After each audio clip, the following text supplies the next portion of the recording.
Welcome to Real Foot Forward, a West Tennessee podcast from Discovery Park of America in Union City, Tennessee. Today's episode is brought to you by Northwest Tennessee Tourism. Thank you, Zach, and welcome to Real Foot Forward, a West Tennessee podcast where we explore the history, the people, and the culture of our home here in West Tennessee. I'm your host, Scott Williams. Okay, Zach, before we get started today, as usual, tell me something you discovered this week at Discovery Park of America. Okay, like most museums, we have some things here that are reproductions of artifacts from ancient history, but it was fun to recently discover in the Enlightenment Gallery, we have an original page of the first edition of the 1611 King James Pulpit Bible. Wow. I did not know that. So that's great. Jerry did not know that either. I didn't know. No. Jerry is our guest today. He is the author of the Sultana Tragedy, America's Greatest Maritime Disaster, and he's a Sultana Historical Preservation Society board member, but he's also got a lot of other things he does and has done. Jerry, back us up to the very beginning. Tell us about where you were born and where you grew up. Actually, I was born in Hickman County, Tennessee, and lived on my grandfather's farm until I was 4. And then fortunately, my parents moved my brother and I to Gibson County, Tennessee. So I grew up in Milan, played football at Milan, married my high school sweetheart from Milan. I went to UT Martin, the Harvard of Northwest Tennessee, where I was a history major. And I was fascinated by the Civil War. And I actually got my first article published while in 1974, the first West Tennessee raid of Nathan Bedford Forrest. So I was fascinated with Civil War. In 1973, I went to what was then Memphis State Law School. And I've been a practicing lawyer for the last, as of 2 weeks ago, 49 years in Memphis. So that's kind of my life story. Hey, that's great. So at what point did you start getting a interest in history, as a little boy? Well, probably when my parents took my brother and I to Shiloh. I still remember that trip. I was probably 7 years old. And I was I became fascinated with the Civil War. I had an ancestor who fought for the Confederacy from Hickman County, Tennessee, and I heard his stories or stories about him growing up. And when I was in the 8th grade, we had to give a 5-minute talk on some historical topic. And my top topic was the American Civil War, and the teacher stopped me at minute 19. I hadn't even gotten to Gettysburg. So I have been fascinated by history basically my entire life. And I'm still obsessed with history today. Now, what inspired you to sort of take a different route and go into law rather than going into history? That's a good question because when I was growing up, my little kids, my mother told my brother and I we could be anything we wanted to be, but we grew up, but we couldn't be lawyers or politicians. Now, my older brother was a elected judge for 35 years, so I blame him.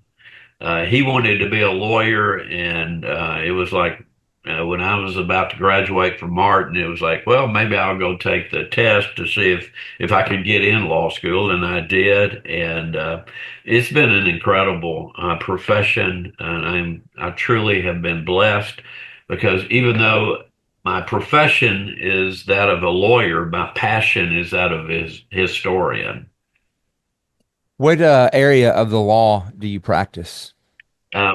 Fortunately, well, I've always been a trial lawyer, and I primarily defended professionals, doctors, lawyers, engineers, architects, that type of thing. But I've basically done all types of trial work, and I have been a mediator since 1997. I was one of the early mediators in West Tennessee. So I have retired from the courthouse. Thank you, Lord. I'm never going to go back to the courthouse again because nothing ever good happens there. I've been in the Obion County Courthouse several times. and now I'm just a full-time mediator. Yeah, it's quite an adventure going into the Memphis courthouse. I was for a little while I was a volunteer juvenile probation officer. And so I would have to go in there and testify, for some of those kids. And woo, I didn't know that about you. did you not? Yeah. Yeah, I did it for a couple years. It was both rewarding and depressing. Well, that's a worthy call on your part. Well, but I personally am fascinated by the history of Memphis and spend a lot of time. So, the courthouse is obviously, very historic, and Oh, yeah. I love downtown. Um, you see, I believe you first got interested in the Sultana. Am I saying that right? Sultana, Sultana, Sultana. um, because you saw a mural on the wall. Was that in Memphis where you saw that? Yeah, actually, I was taking a shortcut in July of 1978 through the National Bank of Commerce in downtown Memphis. And in the lobby, there were several paintings on display. It was just a temporary display. And as I was walking past the display, I just happened to glance to my left, and there was a painting of this steamboat burning at night on the river with people's heads out in the water. And so I stopped, I walked over to it, and it said "Burning the Sultana, April 27th, 1865." And that was my introduction to the Sultana, even though I had been a, Civil War fanatic and I thought I knew everything about the Civil War in West Tennessee and Memphis, but I had never heard of the Sultana. And all the Civil War courses I took in college, and I had never encountered that story. And I became fascinated and then obsessed. And in 1992, my book came out. So I So researched it for many years. what made you decide that you needed to do a book, and was that already a goal, or is it just something that you were inspired to do? No, actually, Scott, my intent was to write an article as I had done in 1970, 19, in college. It came out in 1974. I had no intent of writing a book, and I had gathered all the official records, the information from the official records and from the newspapers. And there was one book, actually two books published before mine. It was Chester Berry, a survivor, had collected survivor stories and published a book in the late 1880s. And then James Elliott published Transport to Disaster in 1960. And in that book, he stated that it was a shame that all of the governmental records on the investigations of the Sultana had been lost. So, I was determined to write an article. And then in 1981, my wife and I were at a young lawyers convention in Baltimore, and we decided to go through DC. And while we were there, I thought, well, I'll go by the National Archives and see if they, by chance, have anything on Sultana. So I walked into the old Army and Navy records and met Mike Music, who was the employee in that department. And I asked him if he had anything on the Sultana. And he said, sure, we got a lot of things. I know all about it. I have relatives in Memphis. And it was like it was a God thing. And so he said, go down the main reading room and I'll send what we have. And so I went to the main reading room in the National Archives, and he brought this box. In the box were all of the records from the three military commissions that had investigated the disaster. There was one Union captain, Captain Frederick Speed, who actually was court-martialed because of his involvement in the Sultana, loading the men on the Sultana. And there was the original trials transcript, handwritten.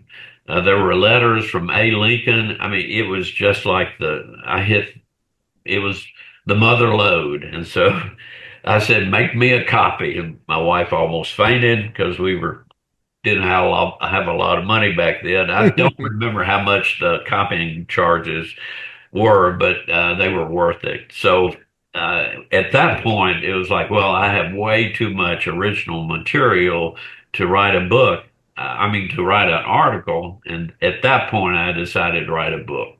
So I'm going to come back to that moment.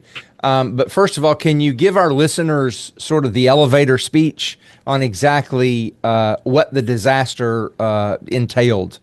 Sure. Um, well, the Sultana was a steamboat built in Cincinnati in 1863. It was 260 feet long and had a legal carrying capacity of 376 passengers. And on April 24th, 1865, there were basically about 2,130 people placed on the Sultana. Some of them were, there were 70 civilian passengers, 85 crewmen, 22 military guards, but there were 1,953 soldiers placed on the Sultana who had just been released from Andersonville and Cahaba prison camps in Georgia and Alabama, and they were on their way to Camp Chase, Ohio, uh, where they would, the war was over and they were going to be mustered out of the Union Army and sent back to their homes. And what's amazing is there were 433 Tennesseans among those prisoners. And most of the prisoners, Tennessee prisoners, were from East Tennessee, but there were actually 11 West Tennessee soldiers, Union soldiers on the Sultana when it left Vicksburg on the night of April 24th.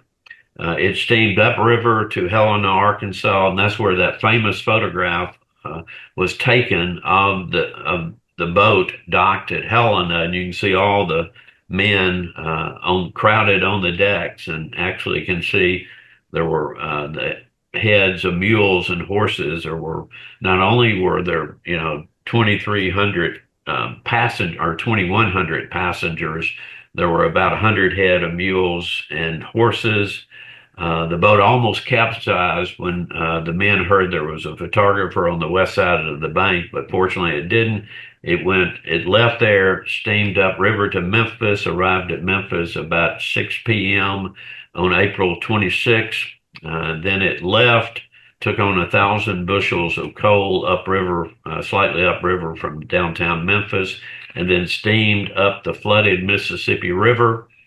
And at 2 a.m., disaster struck. Three of the four boilers exploded with a volcanic eruption. The superstructure that was so overloaded collapsed like a house of cards.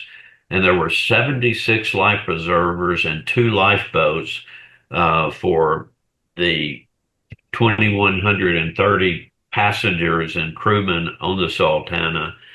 And of that number, 1,163 died, um, and which is still the largest inland maritime disaster in American history. And of the West Tennessee soldiers, only five survived. There were two members of the 7th Tennessee Cavalry Union soldiers from Henderson County and Carroll County who survived, and three of the 6th Tennessee Cavalry from McNairy and Hardeman County, again, Union soldiers who survived.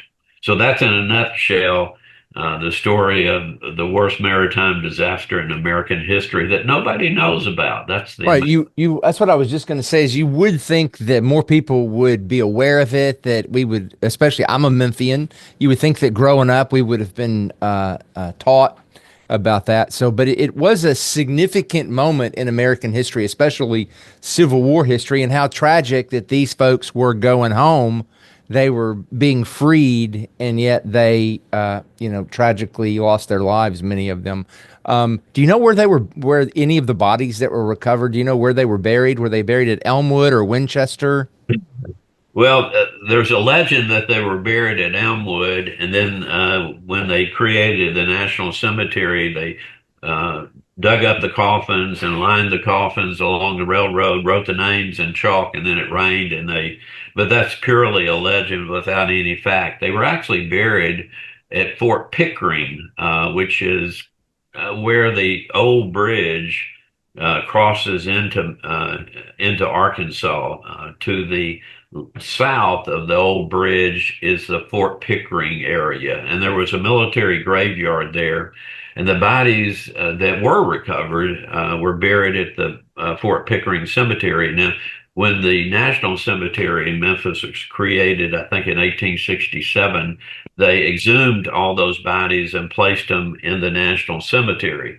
The problem is the soldiers did not have dog tags, so of the um, 1,100, I'm trying to remember how many. In fact, I have it right here. Of the soldiers,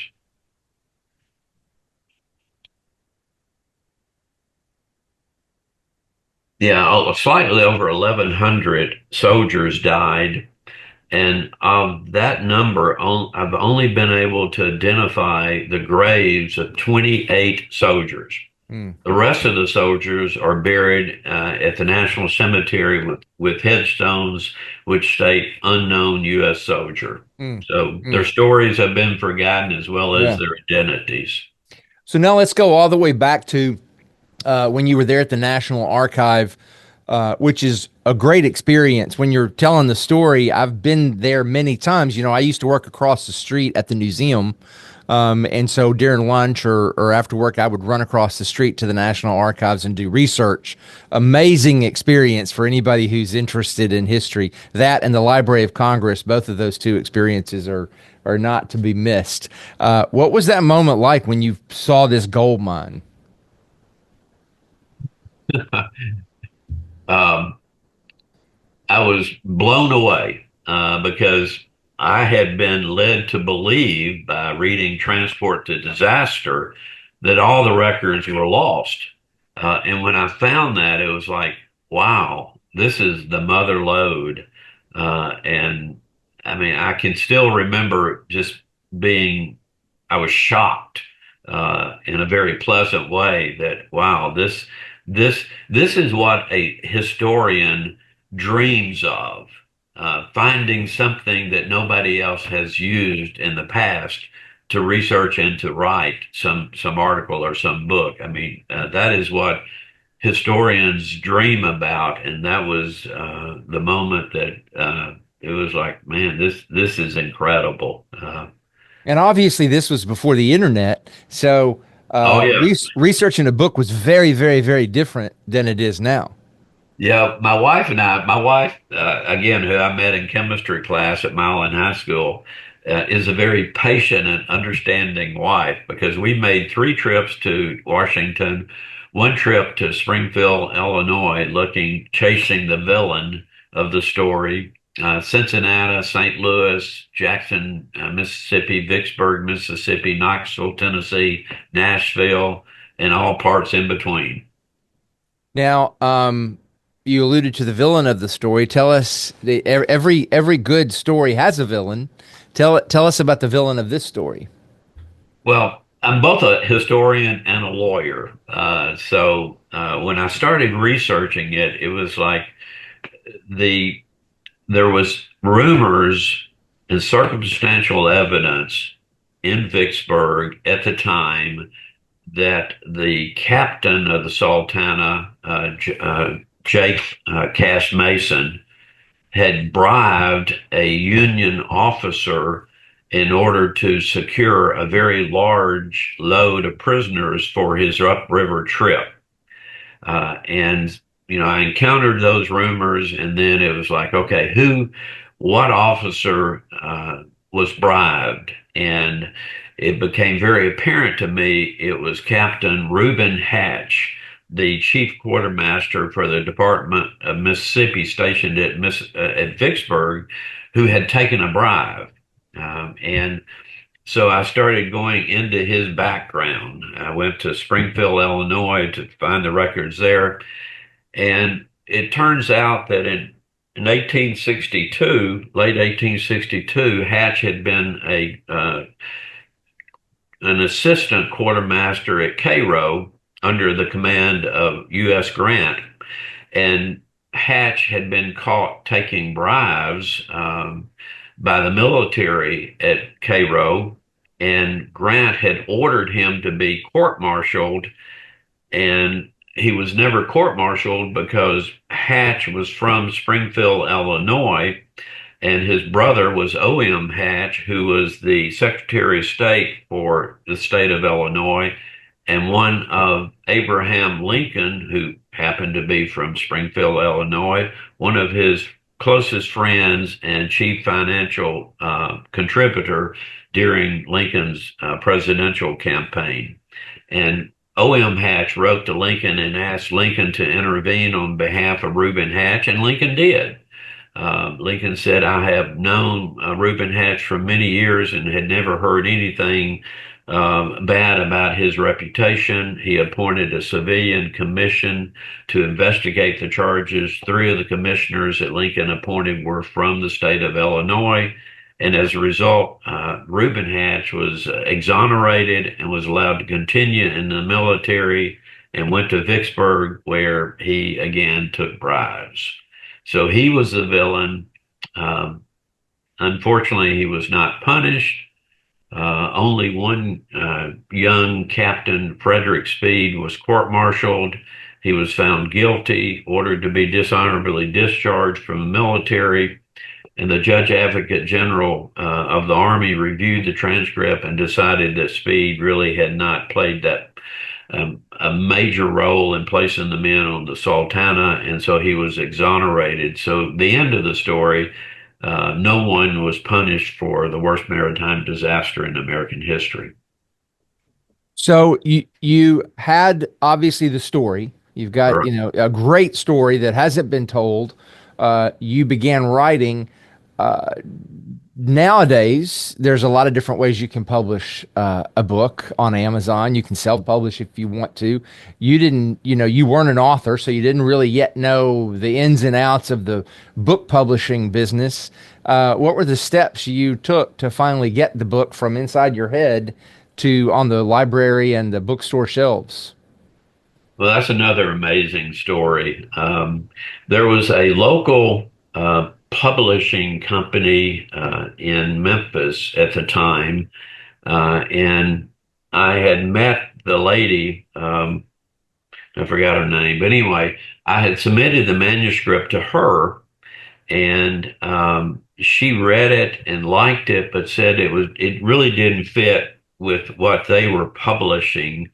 So she put me into contact with Pelican Publishing Company out of New Orleans. And so I submitted the manuscript to Pelican Publishing Company. I also submitted it to Kent State University Press. And within a week, I got acceptance from both the University Press and from Pelican. And I chose Pelican because Pelican agreed to keep my book in publication, which they have. I think the book is in the fourth or fifth edition. And so it's still, being published. And so it was, anyway, another God story that I got encountered with that local lady that owned the publishing company, and she put me into contact with a publisher that actually published it. It's very difficult to get your first book published, but I was blessed. No, and it is a great book, which I had and used for research long before now. I mean, I've probably had it on my bookshelf for 10 years, maybe. So it's a great book. We're going to take a break in a minute, and then we're going to talk about the museum. But first, I'm interested in, because you are so such a fan of history and you're a historian. Why does history matter? What it happened long ago. Who cares? Well, it's important to know the past so that we don't make the same mistakes that our ancestors made. That's one reason why history is important. But also, it's important because, especially this story, these soldiers were going home after the war. They had survived some of the bloodiest battles during the Civil War, Battle of Franklin, Gettysburg, uh, and were placed in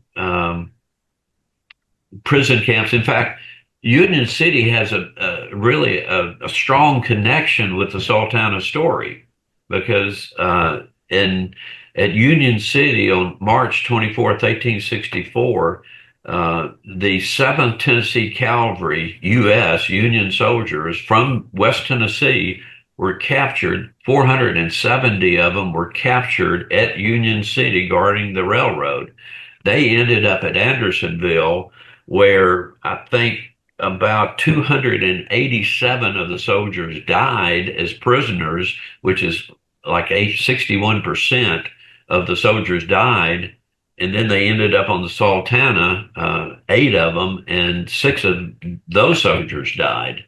So it's important to know, to remember their story, and to remember what they went through and to appreciate what they did for our country. And that's why I think it's important that we recognize that we have a wonderful history in America, and to remember what the soldiers throughout history and throughout American history have done for our country and to give us the freedoms that we enjoy today. So I ran across your research materials when I was in the Memphis and Shelby County room. So it's nice that you donated all of that so that it will live on. And there's a lot of documents, correspondence, all the research that you did. People no longer have to go to Washington, D.C. They can go to the Shelby County room. So that was great of you to do that. And I'm sure a lot of people go and research that. I certainly did. So kudos for that. That's much appreciated. Yeah, there's a Jerry Potter collection. So, Yep. I had the little search book oh yeah.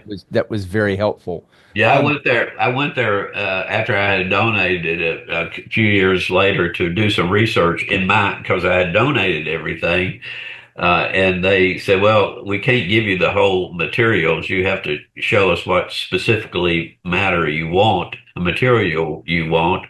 And I finally told them, well, I'm Jerry Potter, which didn't impress them. So anyway. Yeah, it's research archives. They have all these rules that they absolutely go by. The one that drives me crazy is only like one folder at a time. If you're trying to research, I just want to go through all the folders and look for what, but they will bring you one at a time. That's So right. they have a lot of rules, and at the National Archives, you can't take a pen or paper That's right. in there. You've got to go in just with you, and you've got. I mean, it's a whole different world now than it used to be. We're going to take a quick break, and when we get back, we're going to talk about the museum.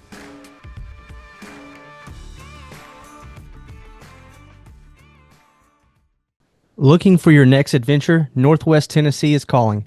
From breathtaking outdoor escapes and charming small towns to rich history and unforgettable experiences, there's something for everyone in our little corner of the world. Plan your trip at nwtntourism.com and explore our corner. I hope you're enjoying the Real Foot Forward podcast from Discovery Park of America. If you are, please be sure to subscribe, rate, and leave a positive review for us on iTunes, Spotify, or wherever you listen to podcasts. Our guest today is Jerry Potter, the author of The Sultana Tragedy. So, Jerry, how long there is a new museum being built? I've been paying special attention to it. I'm follow you guys on all your social medias, and I see it. But how long has there? I know there's been a smaller museum. How long has that been there? I think probably about 2015. And I mean, we have a small museum with several artifacts, mainly from survivors that one of our board members, Gene Saliker, who lives near Chicago, has collected over the years. So it's a small museum, but it's a very nice museum. But the new museum is going to be incredible. Oh, absolutely. So I'm looking on my computer to see how close you guys are to us. Why Marion, Arkansas? Well, that's an the Sultana when the boat exploded was about 9 miles north of Memphis. And again, the river was flooded at the time, and the wreckage, when the explosion occurred, it actually blew the pilot house off the boat, and the pilot fell within the wreckage but survived. And so the boat started drifting downstream, and it lodged on the head of an island near Mound City, Arkansas. And on the Arkansas side of the river, there was a man by the name of John Fogelman. And so John Fogelman and his two sons, Dallas and Leroy, built a route and went out when daylight came and rescued the survivors that were on the wreckage before it went down. And another man from Arkansas who had been a former Confederate soldier had a canoe, and he went out and started saving survivors. And the home of John Fogelman became kind of like a hospital or a collection site for the survivors. Well, fast forward about 100 and something years, Judge John Fogelman, who is the president of our foundation, and Frank Fogelman, his cousin, who was the former mayor of Marion, are the descendants of both John or Frank Barton, and John Fogelman. Were their both were their grandfathers or great grandfathers.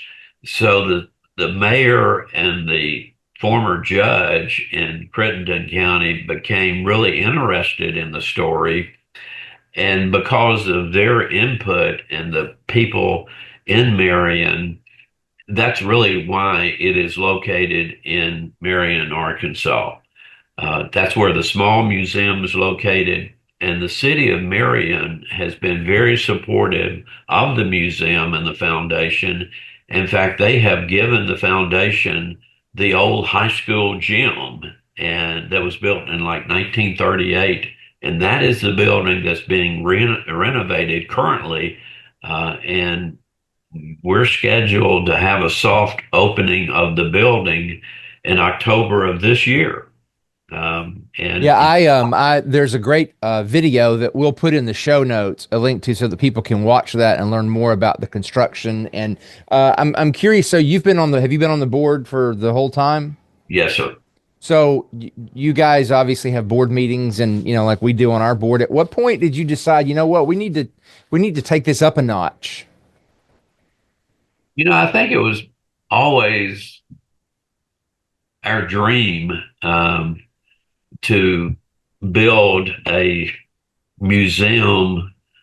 And we started small, and we went through, as you well know, with museums, you have to raise a lot of money.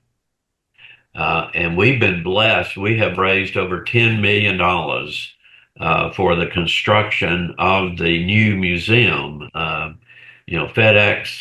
contributed $1 million, and another company, Houston or Hartford Steam Boiler and Inspection Company, donated $1 million, and so we've had a lot of contributors, large corporate contributors. The state of Arkansas has contributed a lot of money.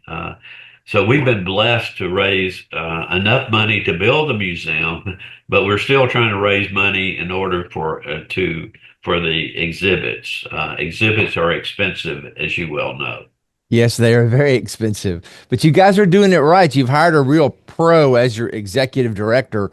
Jeff Coleth he's been a guest on Real Foot Forward when he was at Stacks. And I've been following him, and man, he's doing a lot of videos and really showing behind the scenes on Facebook. Really, really good stuff y'all are doing. Well, he's incredible. We are blessed to have him, as we're blessed to have, Judge Fogelman, men that have a passion for the story. like I do. In fact, last Sunday was 160 anniversary of the Sultana disaster. I meant to, I think I recorded it. I need to go back and watch. Weren't you on CBS Sunday morning? Yes, So I'm going to go back and watch that. Hopefully, some folks that are listening saw it. If not, if I can find it online, we'll put that in the show notes too. But hey, that's a real coup to be able to get that. I mean, I am thinking that you guys really will be a draw for Marion, of course, for tourists. That's a big, big business. Discovery Park. We just did an economic impact study for our 2024 numbers. Discovery Park was responsible for bringing $40 million into this region from tourists. So, you guys, I think, are going to do the same kind of thing. yeah, we did. We had a similar study done before we started the fundraising to make sure to show people that we could, because the new museum is probably a mile from I-55, Hmm. and we're about 15 minutes from downtown Memphis. Yeah, it's going to bring people who are interested in history who are visiting Memphis can just jump right across the river and go down and check it out. I know you got a fundraiser coming up, Music at the Mound, featuring the Shotgun Billies. I'm sure Jeff's hands are all over that because of Oh yeah, the music aspect. And I've been telling friends I'm going to try to attend that if it's not sold out. Should be a it's should be a not. You can good. come. Okay, good, good. I'm going to try to get over to that. And as I've told you when I ran into you in Dyersburg, anything we at Discovery Park can do to help people find out, about this, let us know. We love new museums in the area, and we love bringing folks into this region. So anything we can do to help, let us know. Well, I will. I mean, I love Discovery Park. I've been there several times. In fact, I gave a lecture to a group of school teachers at Discovery Park a few years ago. Oh yeah, probably with Tennessee history. Yes, Yeah, awesome. He's doing great work too. Well, thank you so much for all you're doing to bring this story to light. And I highly recommend folks get online and get a copy of the book. Thanks to the internet now, we can, I'm sure it's all over the place on abebooks.com and on Amazon, and you can get a new copy or a used copy. It's out there. I know. Well, I'm writing another book Oh, when war came to West Tennessee. oh my And gosh. so That's great. I don't have to go to the National Archives anymore. I just log in to Fold 3 and get all the records that I online that I used to have to drive or fly to Washington to get. Right. And newspapers.com. And I'm assuming it's about the Civil War and everything that went on around that. Yeah, West Tennessee, Tennessee was a very divided state during the Civil Right. War, and Yeah. West Tennessee was very divided. And that is something I didn't realize growing up in West Tennessee is how divided West Tennessee was because Carroll County, Henderson County, Weakley County, Decatur County, and Hardin County, the majority of voters voted to stay in the Union in June of 1861, while the rest of West Tennessee voted to leave the Union. So I'm getting ready to send it to an editor, but a book about Marcus Winchester, who was the early settler of Memphis. He was dead before the Civil War, so I don't get into that era, but I get into a lot of things, that happened before then. So it was really interesting to see what all happened and the impact the river had and the Navy Yard that they built in Memphis. Anyway, Memphis has got so much great history. So, who It is does. publishing? Are you writing the book and then finding a publisher, or what are your plans for your next book?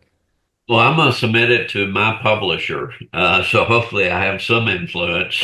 You would So think, I after hope all the so. copies that you've sold of your Sultana book, but I mean, the publishing world is so different now. It's fascinating how the changes of self-publishing and Amazon and Yeah. all that has impacted the world of But publishing. Well, I can't wait to Pelly, get your next book, and we'll have to get you on the podcast when you've got that one. When do you think you'll be finished with it? well, that's a good question.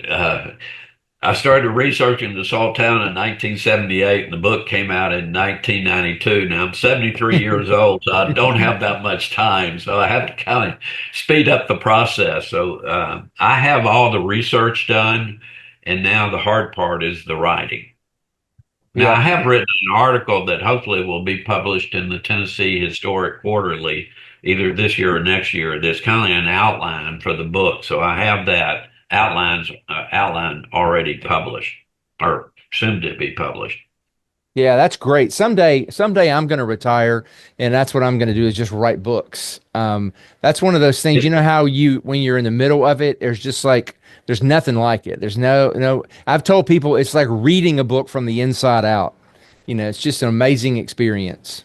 Well, I have to. I don't like to read stuff on the computer, so I have I have 80 notebooks full of research material on my book.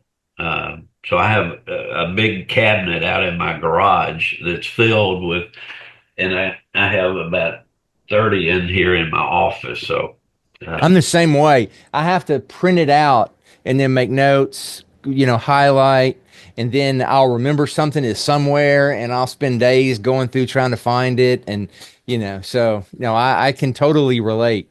But I can think of nothing I would rather do. So it's a fun experience. Thank you for joining us. This has been so interesting, and I highly recommend that everybody follow you and all of the social medias for the upcoming museum, which is called the Sultana Disaster Museum. It's in Marion, Arkansas, and you can follow them on Facebook, and you find out all about it. A lot of articles have been written. Of course, look at CBS Sunday Morning, and you'll see the section on it. So congratulations on that accomplishment. I know you all are working really hard, and I can't wait to see opening day. Thank you. I appreciate you. Thank you for the invite, Scott. And thanks to all you listeners who've joined us today at Discovery Park of America. Shout out to our friends over at Northwest Tennessee Tourism for sponsoring today's episode. Our mission here is to inspire children and adults to see beyond. To plan an experience here for you and your family, visit discoveryparkofamerica.com.